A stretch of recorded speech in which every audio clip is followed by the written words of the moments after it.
Assalamu alaikum. In this video, how to separate a shape in Photoshop with single layer or another layer.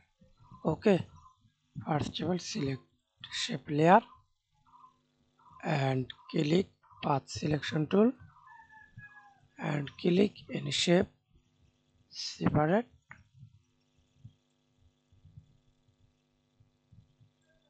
and click again, press Ctrl J for the single layer, press Ctrl J, single layer, press Ctrl J, press Ctrl J. That's it. Press delete it. Thanks for watching video. Please subscribe to my channel, like, comment, share.